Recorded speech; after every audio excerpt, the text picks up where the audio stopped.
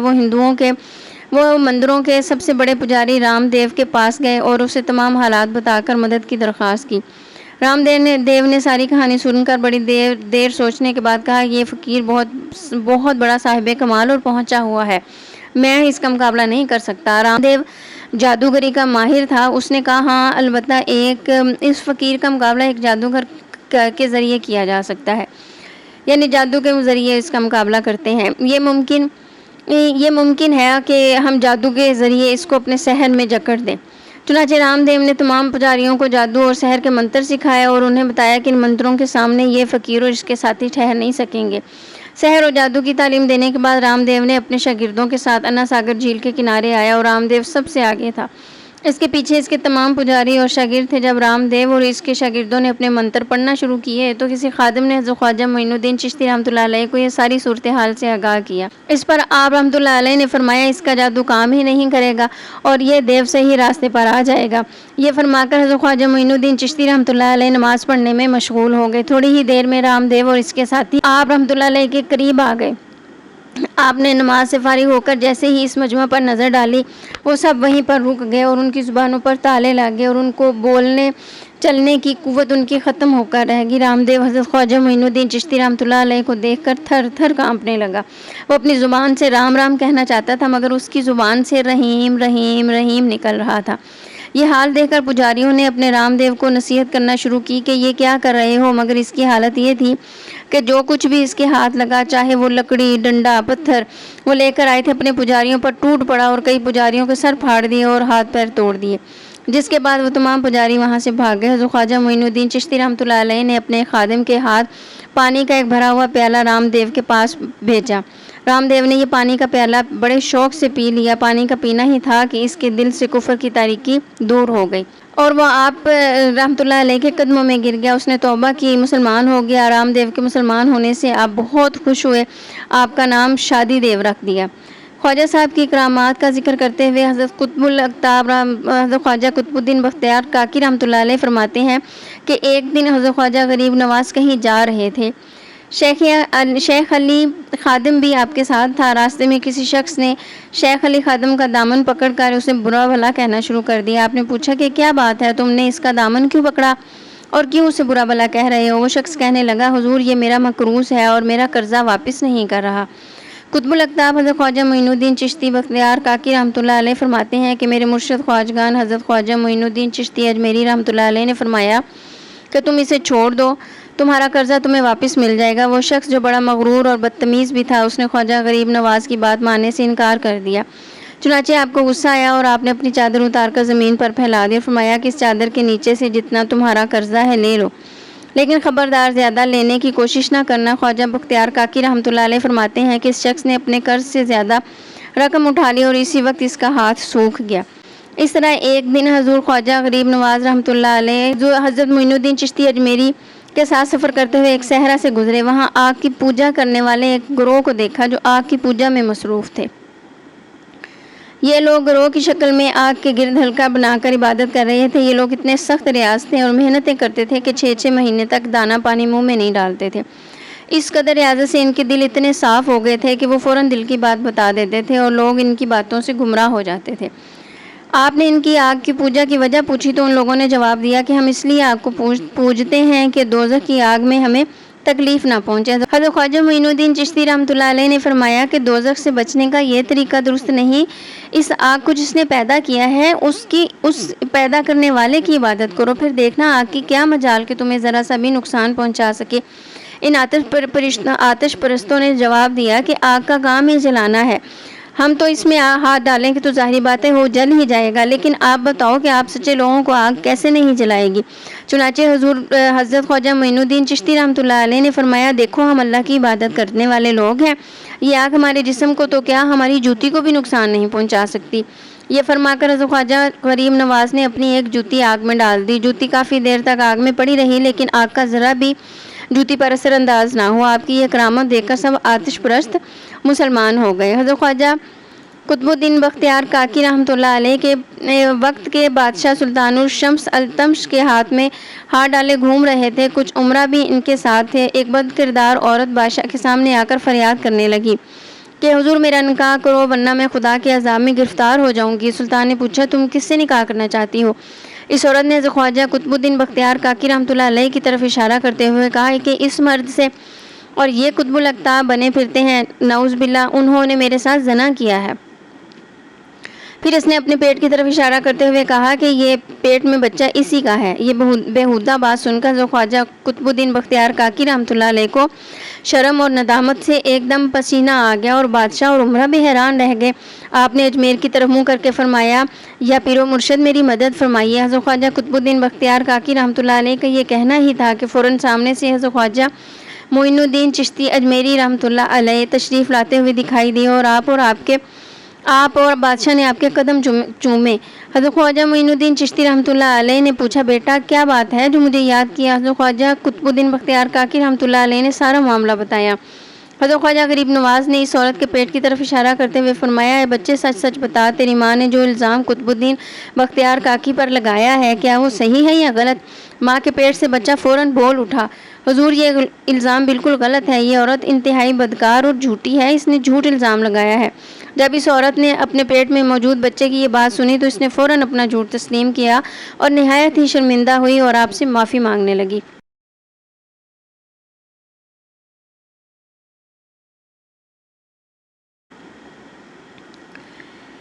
شادی دیو کے اسلام قبول کرنے سے پرتھوی راج کو یقین ہو گیا کہ یہ فقیر کی نہیں بلکہ پکے جادوگروں کی جماعت ہے اور کوئی جادوگر ہی ان کا مقابلہ کر سکتا ہے۔ چنانچہ پرتھوی راج نے اپنے زمانے کے سب سے بڑے جادوگر گرجے پال کو مقابلے پر مقرر کر دیا۔ جے پال ہندوستان کا سب سے بڑا جادوگر تھا۔ اس کے 300 شاگرد تھے جو اپنے اپنے کاموں میں ماہر اور استاد تھے۔ جے پال پرتھوی راج کا خاندانی گروہ بھی تھا اور بادشاہ کی اس بے پناہ عزت کرتا تھا، اس کا بہت احترام کرتا تھا۔ جے پال علم النجوم اور عمل کا بھی بہت بڑا ماہر تھا۔ پرتھوی راج نے جے پال کو اپنے دربار میں بلایا اور تمام حالات بتا کر مدد کی درخواست کی۔ جے پال کو اپنے علم اور کمال پر پورا بھروسہ تھا، چنانچہ اس نے کہا کہ اطمینان رکھیں، میں اس فقیر کو اجمیر سے نکال کر رہوں گا۔ یہ ساری کارروائی بادشاہ اور عوام کی مرضی سے ہو رہی تھی، ہندو بھی اس میں شامل تھے اور بادشاہ بھی۔ پجاری اور برہمن خوش تھے کہ اب یہ فقیر جے پال کی جادوگری کا کہاں تک مقابلہ کر سکے گا اور لاچار اور مجبور ہو کر اجمیر شریف سے چلا جائے گا۔ جے پال نے اپنے تمام شاگردوں کو جمع کیا اور انہیں جادوگری اور سحر کا سامان دیا، اور اس کے بعد وہ حضرت خواجہ معین الدین چشتی رحمۃ اللہ علیہ سے مقابلے کے لیے دوبارہ سے روانہ ہوئے۔ ادھر سے کسی نے آپ کو پھر سے اطلاع دی کہ جے پال مقابلے کے لیے آ رہا ہے۔ شادی دیو اسلام قبول کرنے کے بعد خواجہ معین الدین چشتی رحمۃ اللہ علیہ کا غلام بن گیا اور ہر وقت آپ کی خدمت میں لگا رہتا۔ آپ نے شادی دیو کو حکم دیا کہ جاؤ اور یہ پیالہ انا ساگر کے پانی سے بھر لاؤ۔ شادی دیو نے جیسے ہی وہ پیالہ تالاب میں ڈبویا، پورا تالاب کا پانی اس پیالے میں آ گیا اور تالاب میں پانی کا ایک قطرہ بھی نہ بچا۔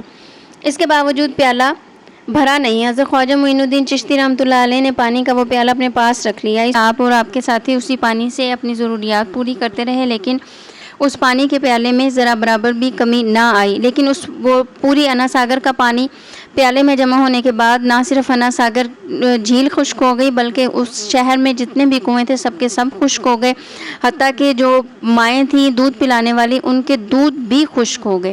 ہندو برادری کی نظر میں یہ واقعہ جادوگری کا ایک غیر معمولی مظاہرہ تھا۔ یہ منظر دیکھ کر راجپوت سپاہی گھبرا گئے اور فوراً وہاں سے بھاگ نکلے، جبکہ خادم واپس آ کر حضرت خواجہ غریب نواز رحمۃ اللہ علیہ کی خدمت میں سارا ماجرا بیان کرنے لگے۔ اجمیر شریف میں ایک ہلچل مچ گئی کہ انا ساگر جھیل کے خشک ہو جانے کی خبر سب کے لیے حیرت و صدمے کا باعث بن گئی۔ دوسری جانب پرتھوی راج مسلمانوں کے پھیلتے ہوئے اثر و رسوخ سے سخت پریشان تھا۔ اس کے مشیروں نے اسے اصلاح دی کہ اس مسلمان درویش کا مقابلہ صرف ہندو جادوگر کر سکتے ہیں۔ اس واقعے کے بعد اجمیر کے چند معزز افراد حضرت خواجہ معین الدین چشتی رحمۃ اللہ علیہ کی بارگاہ میں حاضر ہوئے اور عاجزی سے عرض کی کہ اگر انا ساگر جھیل اسی طرح خشک رہی تو بے شمار لوگ پانی کی کمی سے ہلاک ہو جائیں گے۔ یعنی ایک ایک کر کے مختلف انہوں نے جادوگروں کے گروہ بنائے، وہ آپ کے پاس آئے لیکن اسی طرح سے ناکامی کا سامنا کرتے رہے۔ پھر انہوں نے دوبارہ سے ایک سازش کہہ لیں یا دوبارہ سے انہوں نے اپنی ایک نئی میٹنگ کی اور انہوں نے کہا کہ ہم حضرت خواجہ معین الدین چشتی رحمۃ اللہ علیہ کے پاس جاتے ہیں اور اپنی عاجزی کا اظہار کرتے ہیں کہ ہمارے تو شہر کا پانی سارا خشک ہو گیا ہے، تو اب ہم کیا کریں گے، لوگ تو ہلاک ہو جائیں گے۔ تو لہٰذا جب وہ لوگ سارے حضرت خواجہ معین الدین چشتی رحمۃ اللہ علیہ کی خدمت میں آئے تو آپ نے بردباری اور رواداری کا مظاہرہ کرتے ہوئے کہا کہ یہ تو بس حق کے منکروں کے لیے ایک ہلکی سی جھلک ہے، ورنہ ہمارا دین تو یہ اجازت نہیں دیتا کہ ہم کسی کتے کو بھی پیاسا تڑپتا دیکھیں اور اس کے لیے خاموش رہیں۔ لہٰذا آپ نے فرمایا کہ خواجہ غریب نواز رحمۃ اللہ علیہ نے اپنے خادم کو حکم دیا کہ جاؤ پانی کا وہ برتن جس میں ہم نے وہ جو پیالہ جو تھا، جو کوزہ تھا، انہوں نے کہا وہ پیالہ جو پانی کا ہم نے بھر کے رکھا تھا جھیل سے، وہ اٹھا کر لاؤ۔ جب وہ پیالہ واپس لایا تو آپ نے وہ پیالہ دوبارہ سے واپس تالاب میں ڈال دیا۔ تھوڑی دیر کے بعد دیکھا کہ انا ساگر جھیل دوبارہ سے لبالب پانی سے بھر چکی تھی۔ اس کے باوجود پرتھوی راج اپنے بغض و عناد سے بالکل بھی باز نہ آیا اور اس نے مسلمانوں پر مظالم کی انتہا کر دی۔ حضرت خواجہ غریب نواز رحمۃ اللہ علیہ نے اپنی روحانی قوت کے ذریعے ظلم و جبر کی سلطنت کا تختہ الٹ دیا اور سرزمین ہند میں امن و آشتی کی فضا ہموار کرتے ہوئے حکومت کی باغ دوڑ حضرت سلطان معز الدین المعروف شہاب الدین غوری رحمۃ اللہ علیہ کے حوالے فرما دی۔ قوم کو پرتھوی راج کے ظلم و جبر سے نجات دلوائی۔ آپ پرتھوی راج کے دور حکومت میں اجمیر شریف تشریف لائے اور عبادت الہی میں دوبارہ سے مشغول ہو گئے۔ یہ پرتھوی راج اس زمانے میں اجمیر میں ہی مقیم تھا اور ایک روز اس نے آپ کے ایک مرید کو کسی وجہ سے ستایا۔ آپ نے کہلا بھیجا کہ اسے مت سناؤ، لیکن پرتھوی راج کا سر غرور اور تکبر سے بھرا ہوا تھا، وہ باز نہ آیا۔ اس نے مرید کے بارے میں ناشائستہ کلمات کہے۔ اس ساری صورتحال کو دیکھتے ہوئے حضرت خواجہ معین الدین چشتی رحمۃ اللہ علیہ نے فرمایا، پرتھوی راج زند گرفتہ بدست لشکر اسلام دادم، یعنی پرتھوی کو زندہ گرفتار کر کے لشکر اسلام کے ہاتھ میں دے دیا جائے۔ انہی ایام میں حضرت شہاب الدین غوری لشکر لے کر غزنی ہندوستان پر حملہ آور ہوئے۔ پرتھوی راج نے مقابلہ کیا لیکن اللہ کے حکم سے زندہ گرفتار ہو گیا۔ جوں ہندوستان میں دین اسلام عام ہوتا گیا، مخالفین اسلام کے دلوں میں آتش غیظ و غضب بڑھتی گئی۔ ایک دفعہ کا ذکر ہے کہ سفر ہند کے دوران حضرت خواجہ معین الدین چشتی رحمۃ اللہ علیہ کا گزر سبزوار کے علاقے ایران کے صوبے خراسان میں واقع ایک علاقہ سے ہوا تو آپ رحمۃ اللہ علیہ وہاں ایک باغ میں قیام فرمایا کچھ دیر کے لیے، جس کے وسط میں ایک خوش نما حوض تھا۔ یہ باغ حاکم سبزوار کا تھا جو اپنے ظلم و سفاکیت کی وجہ سے مشہور تھا۔ اس کا معمول تھا کہ وہ اس باغ میں آ کر شراب پیتا، نشے میں خوب شور و غل مچاتا۔ سیدنا معین الدین چشتی اجمیری رحمۃ اللہ علیہ جب نوافل کی ادائیگی کے لیے باغ میں موجود حوض کے پانی سے وضو کرنے لگے تو محافظوں نے اپنے حاکم کی سخت گیری کا حال عرض کیا اور درخواست کی کہ یہاں سے تشریف لے جائیں کیونکہ یہ حاکم بہت زیادہ ظالم ہے، وہ آپ کو نقصان پہنچائے گا۔ حضرت خواجہ غریب نواز رحمۃ اللہ علیہ نے فرمایا، اللہ تعالیٰ میرا حافظ و ناصر ہے۔ اس دوران یہ حاکم جو تھا وہ اسی دوران حاکم باغ دربار میں دوبارہ داخل ہوا اور سیدھا حوض کی طرف آ گیا۔ جب اس نے اپنی عیش و عشرت کی جگہ پر ایک اجنبی درویش کو دیکھا تو وہ آگ بگولا ہو گیا۔ اس سے پہلے کہ وہ کچھ کہتا، خواجہ غریب نواز رحمۃ اللہ علیہ نے اس پر ایک کرم کی نظر ڈالی، یعنی آپ نے اس کی طرف نظریں اٹھا کر دیکھی تھیں کہ کایا ہی پلٹ گئی اور حاکم سبزوار آپ کے جلال کی تاب ہی نہ لا سکا اور فوراً سے بے ہوش ہو کر زمین پر گر گیا۔ اس کے خادموں نے حاکم کے منہ پر پانی کی چھینٹے مارے۔ جو ہی وہ ہوش میں آیا فوراً حضرت خواجہ غریب نواز رحمۃ اللہ علیہ کے قدموں میں گرا اور گناہوں سے تائب ہو کر آپ رحمۃ اللہ علیہ کے دستے مبارک پر بیعت ہو گیا اور اس نے اسلام قبول کر لیا۔ ایک مرتبہ کسی حاکم نے ایک بے گناہ شخص کو پھانسی دے دی۔ مقتول کی ماں آہ و بکا کرتے ہوئے حضرت خواجہ معین الدین چشتی رحمۃ اللہ علیہ کے پاس فریاد لے کر آئی۔ آپ وضو فرما رہے تھے۔ وضو کرنے کے بعد آپ رحمۃ اللہ علیہ نے اپنا عصا مبارک ہاتھ میں لیا اور بڑھیا کے ساتھ چل پڑے۔ یہ دیکھ کر آپ کے مریدین بھی آپ رحمۃ اللہ علیہ کے ہمراہ چل دیے کہ دیکھیں آج پردہ غیب سے کیا واقعہ رونما ہوتا ہے۔ آپ رحمۃ اللہ علیہ اس مقتول کے پاس پہنچے، کچھ دیر تک خاموش کھڑے رہے آپ اس لاش کو دیکھتے رہے اور پھر عصا مبارک کے ذریعے اس کی گردن کو چھو کر ارشاد فرمایا کہ اے مظلوم، اگر تجھے واقعی بے قصور مارا ہے تو اللہ تعالیٰ کے حکم سے زندہ ہو جا۔ حضرت خواجہ غریب نواز رحمۃ اللہ علیہ کی زبان سے ان الفاظ کا جاری ہونا تھا کہ مردہ کھڑا ہو گیا اور آپ کے قدموں میں گر گیا۔ آپ رحمۃ اللہ علیہ نے اس کی ماں کے ساتھ اس بچے کو اس کی ماں کے ساتھ جانے کی اجازت دی اور اپنے مریدین سے فرمایا، بندہ مومن کا اپنے رب سے اتنا تعلق تو ضرور ہونا چاہیے کہ وہ اللہ تعالیٰ کی بارگاہ میں کوئی درخواست کرے تو وہ قبول ہو جائے۔ پھر ایک مرتبہ کا ذکر ہے کہ کچھ غیر مسلم حضرت خواجہ غریب نواز رحمۃ اللہ علیہ کی بارگاہ میں حاضر ہوئے۔ جب آپ رحمۃ اللہ علیہ نے ان پر کرم کی نگاہ ڈالی تو آپ کی ہبت کی وجہ سے وہ لوگ کانپنے لگے اور ان کے چہرے زرد ہو گئے۔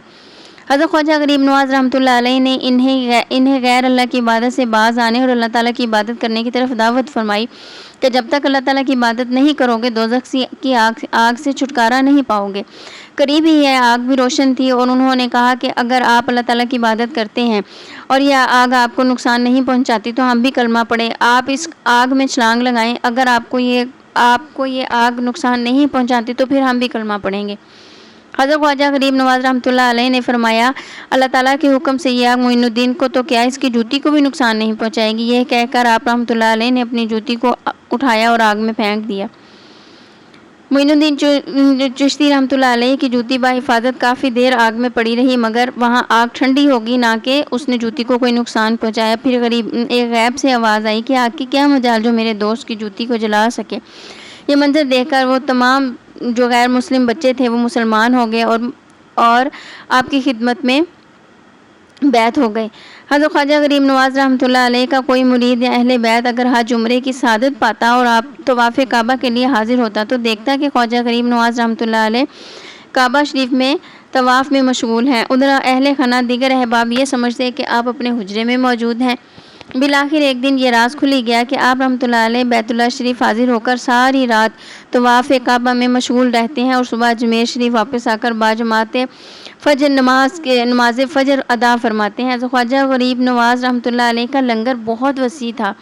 آپ رحمۃ اللہ علیہ کے آستانہ مبارک پر روزانہ اس قدر لنگر کا اہتمام ہوتا کہ شہر بار سے غربا مساکین آتے اور سیر ہو کر کھانا کھاتے۔ حضرت خواجہ غریب نواز رحمۃ اللہ علیہ جب اخراجات کے لیے آپ کی بارگاہ میں حاضر ہو کر عرض کرتے تو آپ مصلی کا کنارہ اٹھاتے، اس کے نیچے سے جو خزانہ نکلتا آپ اپنے خادمین کو دیتے کہ لنگر کے لیے جتنی رقم درکار ہے اس میں سے لے لی جائے، اور آپ کی سخاوت اتنی زیادہ تھی کہ آپ کو لوگ خواجہ غریب نواز رحمۃ اللہ علیہ کے لقب سے پکارتے ہیں۔ امید کرتی ہوں آپ کو میری ویڈیو اچھی لگے گی، اور اگر اچھی لگے تو کمنٹ ضرور کیجیے گا۔ تو اللہ تعالیٰ ہم سب کو آسانیاں عطا فرمائے اور آسانیاں تقسیم کرنے کا شرف عطا فرمائے۔ ملتی ہوں اگلی ویڈیو میں۔ اللہ حافظ۔